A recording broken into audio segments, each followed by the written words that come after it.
മണിക്കതിർക്കിനാവു കണ്ടുവോ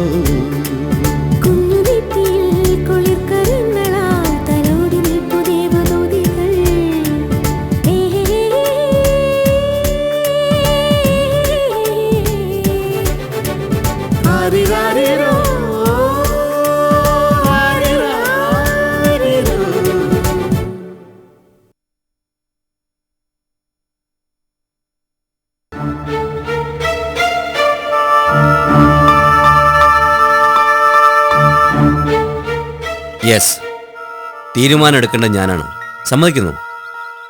പക്ഷേ അതിനുമുമ്പ് ശ്യാമയുടെ അഭിപ്രായം ചോദിക്കണമല്ലോ. വിവാഹശേഷവും സ്വന്തം വീട്ടുകാരിൽ നിന്ന്, ഐ മീൻ ശ്യാമയുടെ അച്ഛനിൽ നിന്ന് തന്നെ ഇതുപോലുള്ള തരികട പരിപാടികൾ വീണ്ടും ഉണ്ടായിക്കൊടുന്നില്ലല്ലോ. അത് ബാധിക്കുന്നത് നമ്മുടെ ജീവിതത്തെ. അറിഞ്ഞു വെച്ചുകൊണ്ട് ആ റിസ്ക് എടുക്കാൻ ഞാൻ തയ്യാറാവണോ? ഞാൻ പറഞ്ഞല്ലോ, എന്ത് വേണമെങ്കിലും തീരുമാനിക്കാം. ഒക്കെ നഷ്ടപ്പെടാനായിരിക്കും എന്റെ വിധി. സാരമില്ല, സഹിക്കാൻ ഞാൻ ഒരുക്കാം. ശ്യാമേ,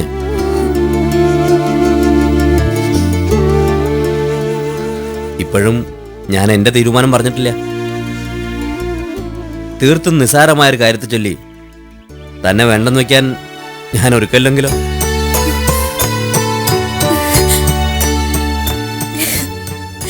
താൻ വിവാഹിതയായി കഴിഞ്ഞാൽ തൻ്റെ ശമ്പളം നഷ്ടപ്പെട്ടു പോകുമെന്ന് പേടിച്ചിട്ടല്ലേ അച്ഛൻ ഇങ്ങനെ ഒരു ഉമ്മക്കത്തയക്കേണ്ടി വന്ന്. സോ ആ പ്രശ്നം നമ്മളങ്ങ് സോൾവ് ചെയ്യാൻ പോകുന്നു. വിവാഹശേഷവും തൻ്റെ ശമ്പളം കൃത്യമായി വീട്ടിലെത്തുന്നു. നമുക്ക് രണ്ടാക്കും ജീവിക്കാൻ എൻ്റെ സാലറി മതിയാവും. എന്താ, തനിക്ക് വിരോധമൊന്നുമില്ലല്ലോ?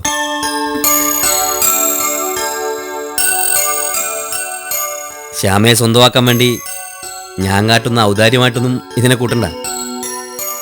നിറഞ്ഞ മനസ്സോടുകൂടി തന്നെയാണ് ഞാനിത് പറയുന്നത്. തൻ്റെ വീട്ടുകാർ എനിക്കും അന്യരല്ലോ.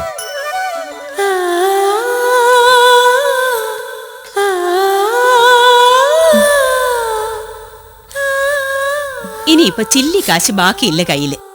ശമ്പളം വാങ്ങിയിട്ട് 10 മിനിറ്റ് തികഞ്ഞില്ല. അതിനു മുമ്പേ സാമ്പത്തിക കാര്യാലയം പൂട്ടേണ്ട ഗതികേട് അല്ലേ? ഞാൻ പിന്നെ എന്ത് വേണം ചേച്ചി? വീട്ടിലെ കാര്യങ്ങളൊക്കെ ഞാൻ പറഞ്ഞിട്ടില്ലേ? കൂട്ടത്തില് സ്വന്തം കാര്യങ്ങൾക്കും കൂടി കരുതണം. അതും ഇങ്ങനെ ഒരു സാഹചര്യത്തില്. ദാ ഇത് പിടിക്കും ചേച്ചി, അത് വാങ്ങാൻ. ഇത് നിനക്ക് തന്നില്ലെങ്കിലേ എനിക്കാവും പിന്നെ ടെൻഷൻ. നിന്റെ കാര്യം ഓർത്തല്ല, നിന്റെ മോളുടെ കാര്യം ഓർത്ത്. ദാ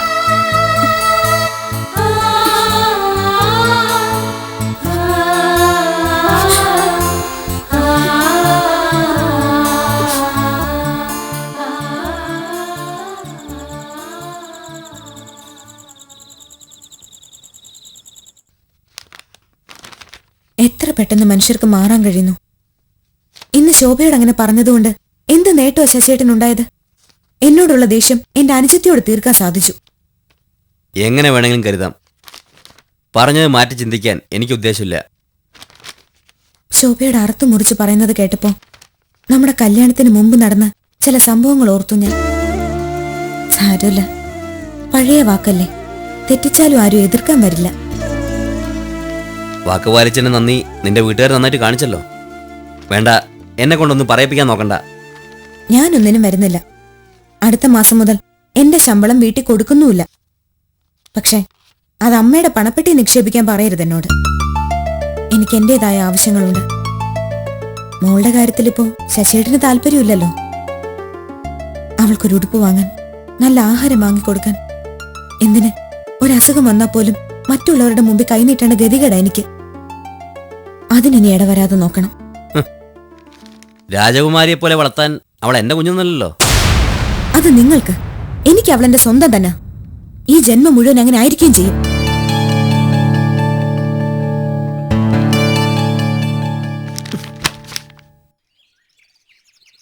അമ്മുവിന്റെ കാര്യത്തില് അവിടെയുള്ളവരാരും തിരിഞ്ഞു നോക്കാത്ത സ്ഥിതിക്ക് എല്ലാം അവളുടെ തലയിൽ തന്നെ.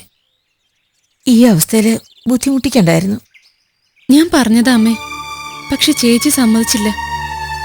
പാവം, എനിക്ക് അവളെയും കുഞ്ഞിനെയും ഒന്ന് കണ്ടോളാൻ വയ്യ. പക്ഷേ ഇപ്പൊ അവരുടെ കൺവെട്ടത്ത് പോലും നമുക്ക് പോകാൻ വയ്യല്ലോ. എന്താ പോയല്? നമ്മളിങ്ങനെ സ്വയം താന്നു കൊടുത്തിട്ടാ അവരെല്ലാം കൂടി ആ പാവത്തിന് അവിടെ ഇട്ടിങ്ങനെ വട്ടം കറക്കുന്നേ. ഇപ്പൊ ശശിയേട്ടൻ അവരുടെ ഭാഗത്താ. ഇന്ന് ഓഫീസിൽ വെച്ച് കണ്ടപ്പോ അതെനിക്ക് മനസ്സിലായി. അതിലൊന്നും അവരെ കുറ്റം പറയാൻ കഴിയില്ല മോളെ. എല്ലാം എന്റെ കൈപ്പിഴ കൊണ്ട് വന്നതല്ലേ. സമ്മതിച്ചു. അമ്മയുടെ കുറ്റം കൊണ്ട് തന്നെയാ ഇങ്ങനെയൊക്കെ സംഭവിച്ചെന്ന് വയ്ക്കുക. എന്നുവെച്ച് അതിനൊരു പരിധിവരെ ഉത്തരവാദി അവിടുത്തെ തള്ളയും കൂടിയല്ലേ. ആവശ്യമില്ലാത്ത ഓരോ അന്ധവിശ്വാസങ്ങള്. അതൊക്കെ നമ്മുടെ സമാധാനത്തിന് വേണ്ടി പറയുന്ന കാര്യങ്ങളല്ലേ. അവര് ചെയ്തതിനൊന്നും തെളിവില്ലല്ലോ. ആര് പറഞ്ഞു ഇല്ലെന്ന്? ശശിയേട്ടന്റെ ഏട്ടനും ഏട്ടത്തിക്കും കുട്ടികളുണ്ടാവത്തതിന് കാരണം ആ ഭ്രാന്തിത്തള്ളയല്ലേ. അത്രയും വലിയ തെറ്റൊന്നും എന്തായാലും അമ്മ ചെയ്തിട്ടില്ല. ചെയ്യാത്ത തെറ്റിന് ആ പാവം ചേച്ചി എല്ലാരും കൂടി കണ്ണീര് കുടിപ്പിക്കുകയും ചെയ്യുന്നു. എവിടുത്തെ ന്യായം അമ്മ ഇതൊക്കെ? ഞാൻ തർക്കിക്കാനോ വഴക്കിടാനോ വേണ്ടി പറഞ്ഞല്ല. ചേച്ചിയുടെ സങ്കടം കണ്ട് സഹിക്കാൻ വയ്യാഞ്ഞിട്ടാ. നമുക്ക് എന്ത് ചെയ്യാൻ കഴിയും മോളെ? നമ്മൾ രണ്ട് പെണ്ണുങ്ങൾ മാത്രം വിചാരിച്ചാ എന്ത് ചെയ്യാൻ പറ്റും?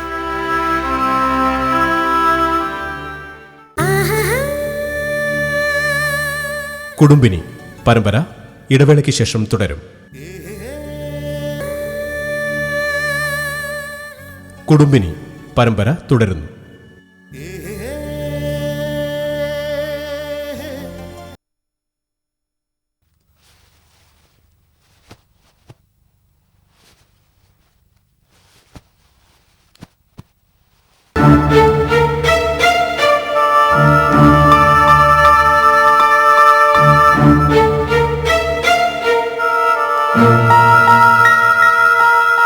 അത്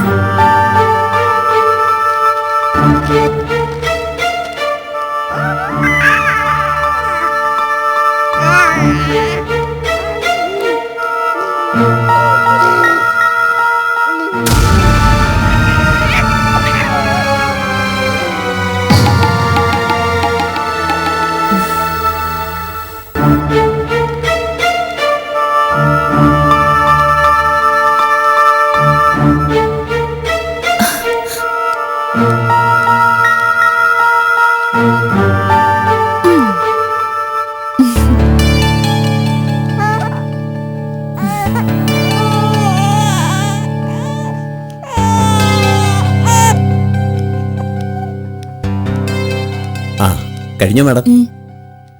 നന്ദേട്ടൻ വിളിച്ചിരുന്നോ? വിളിച്ചിരുന്നു മാഡം. ബില്ല് ഞാൻ അക്കൗണ്ടിലേക്ക് മാറ്റിയാൽ മതി എന്ന് പറഞ്ഞു. എന്നാ വരട്ടെ. ശരി.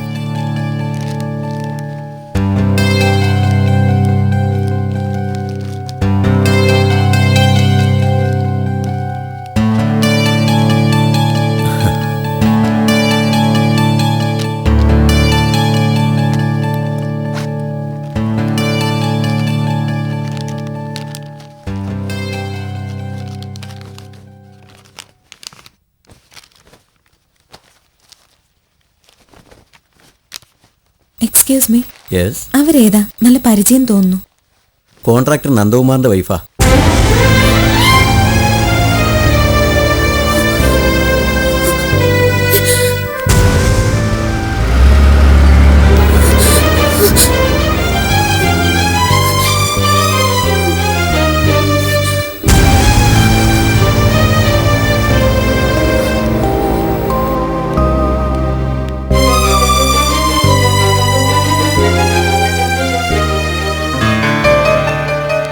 എക്സ്ക്യൂസ് മീ, എന്താ മാഡം? മിസ്റ്റർ നന്ദകുമാറിന്റെ നമ്പർ ഉണ്ടോ? ഉണ്ടല്ലോ.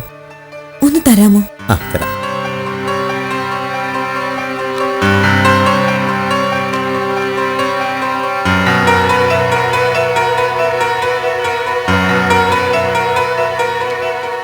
ഇതാ.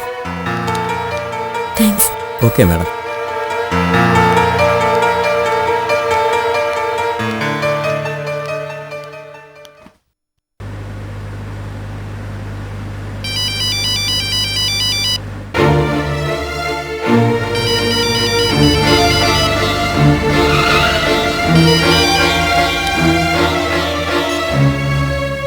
ഹലോ.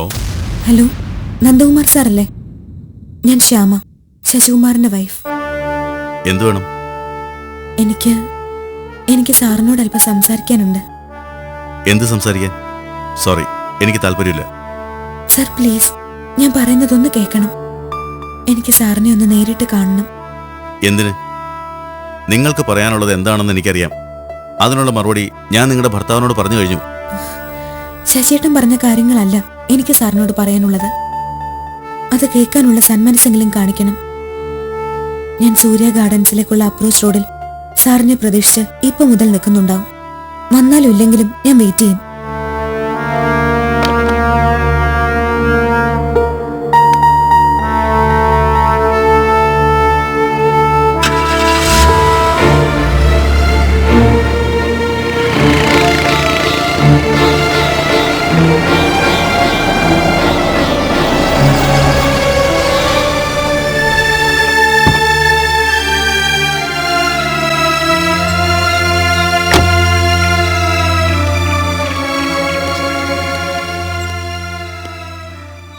ശ്യാമ അല്ലേ? അതെ. ഒരുപാട് വട്ടം ആലോചിച്ചിട്ടാണ് സർ ഞാൻ ഈ തീരുമാനത്തിലെത്തിയത്.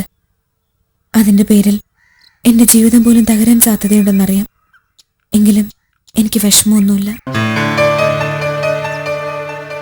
സാറിനെയും ഭാര്യയൊക്കെ വിഷമിപ്പിച്ചിട്ടായാലും ഞാൻ എന്റെ മോനെ ആവശ്യപ്പെട്ടാൽ ഒരുപക്ഷെ അവനെ എനിക്ക് കിട്ടിയെന്നിരിക്കും.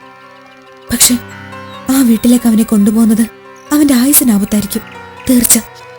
ശ്യാമയുടെ മദർലോയുടെ കാര്യമല്ലേ? എനിക്കറിയാം. ശശി ഒരിക്കൽ പറഞ്ഞിരുന്നു. ശശി ഒന്ന് പറഞ്ഞു മനസ്സിലാക്കാൻ ശ്രമിച്ചുകൂടെ തനിക്ക്? നിങ്ങൾക്ക് ഏത് സമയത്തും വന്ന് മോനെ കാണാനുള്ള അവസരം ഞാനുണ്ടാക്കാം.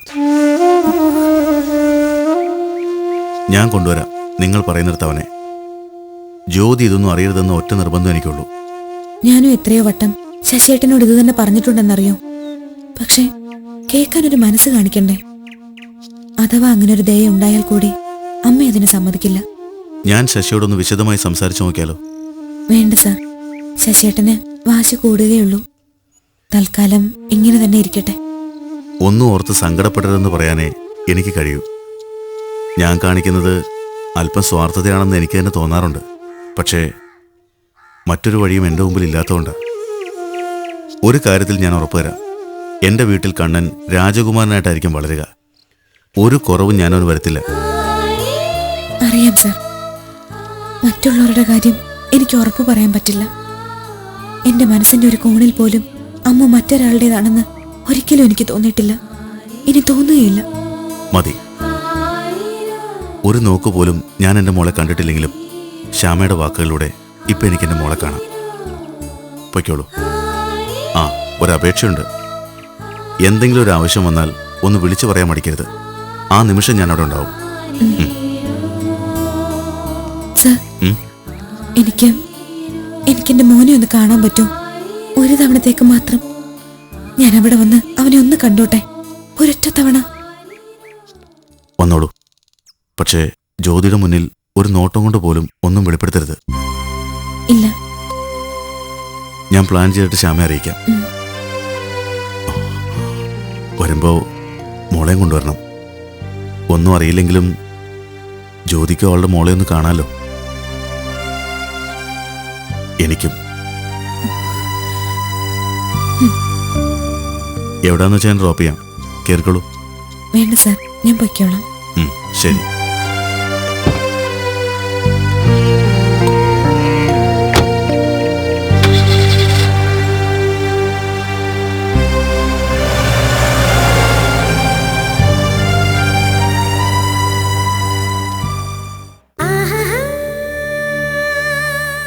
കുടുംബിനി പരമ്പര ഇടവേളയ്ക്ക് ശേഷം തുടരും.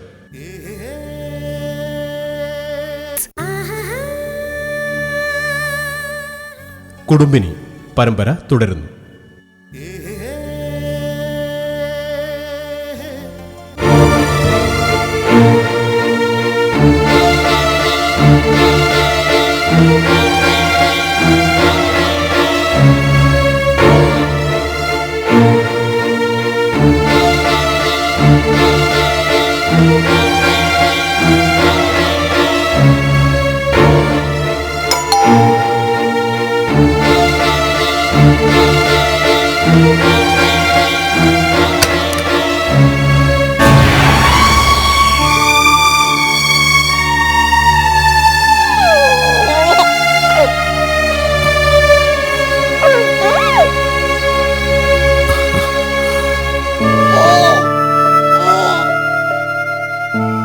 ഞാൻ പറഞ്ഞേക്ക് ഓർമ്മയുണ്ടല്ലോ, ജ്യോതി ഒന്നും അറിയാൻ പാടില്ല.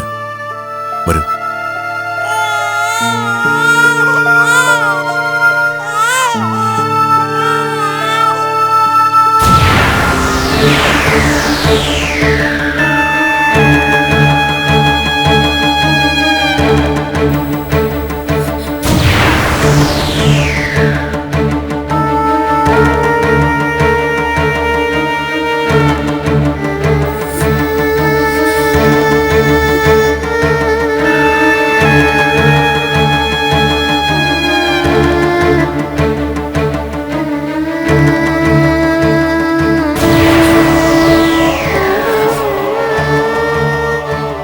ജ്യോതി, ഇത് അന്ന് വന്ന ശശികുമാറില്ലേ, പുള്ളിക്കാരൻ്റെ വൈഫാ ശ്യാമ. ഇത് ഞാൻ പരിചയപ്പെടുത്തണ്ടല്ലോ. നമ്മൾ എവിടെയോ വെച്ച് കണ്ടതുപോലെ.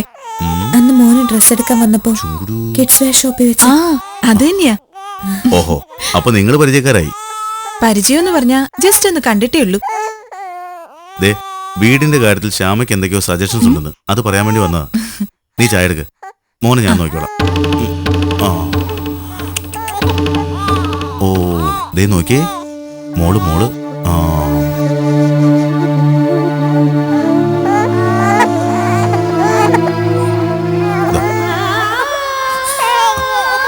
ഓ,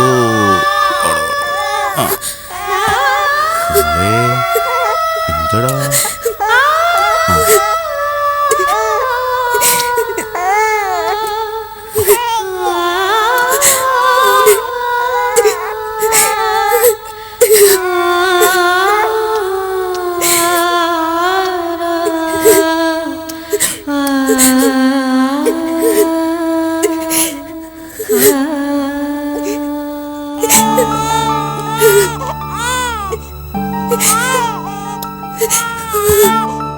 ശ്യാമേ, ജ്യോതി പേത്തും മോനെ ഇതാ.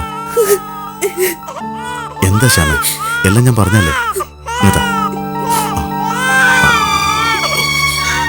ഓ,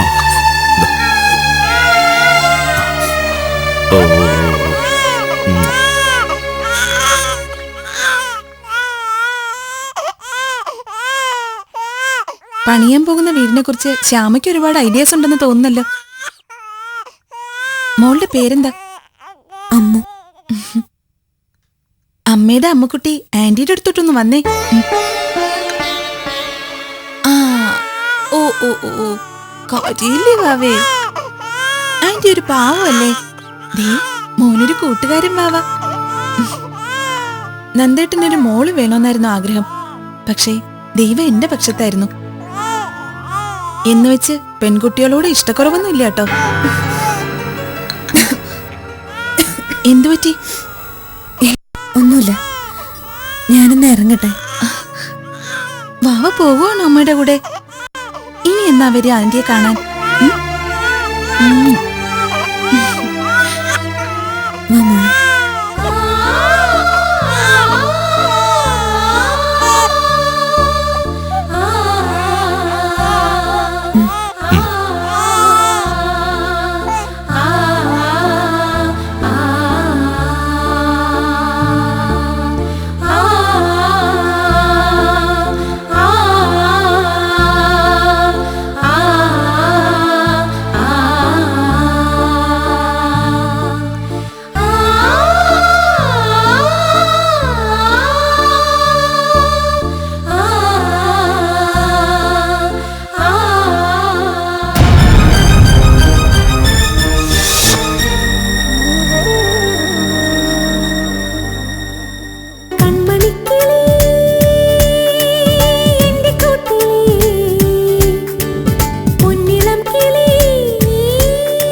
മണിക്കതിർ